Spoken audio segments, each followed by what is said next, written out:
Hey everybody, this is Shrum and you're watching Outdoor Gear Addiction. Today we're going over cast iron.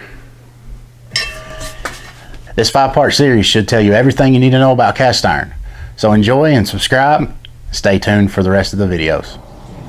Alright, so if you're not buying new iron, you're buying some older stuff, or you're inheriting a piece, sometimes, like myself, I let that piece sit in the corner and I loved it from a distance, and I was scared to use it, and over time they'll develop rust if you don't oil them and treat them properly.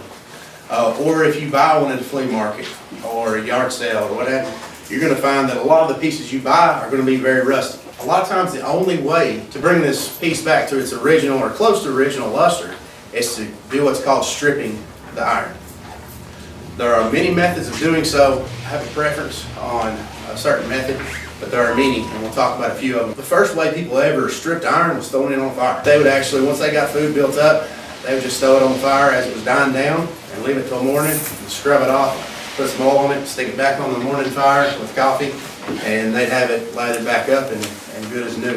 Along with the fire method, there's electrolysis. Y'all can look that up. I won't go into detail, but it's a really neat method that I have not done yet. I've watched it on YouTube, just like everything else. Watched them change transmissions on YouTube too. Can't do that. Some people use Easy Off oven cleaner. Put a cast iron in the bag, spray it down real good, tie the black trash bag up, throw it out in the sun for a couple of days. Let those chemicals, and actually there's a lot of lye in Easy Off oven cleaner, so that's going to do a lot of work for you. After a couple of days, get your gloves, pull that thing out, wash it carefully and everything, and it's ready to start bringing it back seasoning wise. But that's another method. You can also do high temperatures on a grill. That's going to burn away all the impurities and all the good stuff, all the seasoning, with all the bad stuff, the rust. My favorite method is the oven self-clean method. If your oven has a self-clean, then just put down some aluminum foil. It's going to drop a lot of rust off, a lot of dirt, old food. It's going to drop that down. But just put it in there, turn it on, high or medium, whatever you need, and then just walk away. I know my oven does shut off.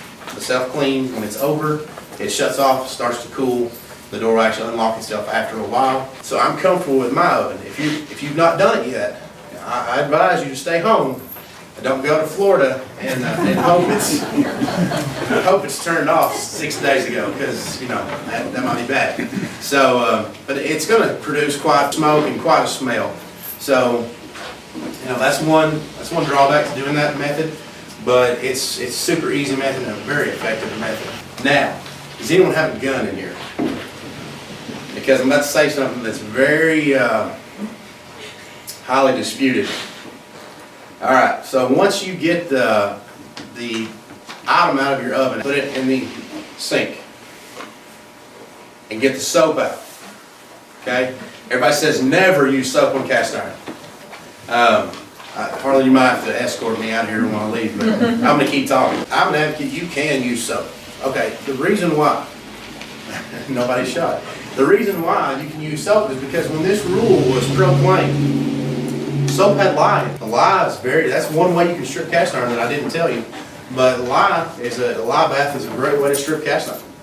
So whenever people said do not use soap, it's because there was lye. Soaps these days are much more gentle, and they're not going to cut into the seasoning.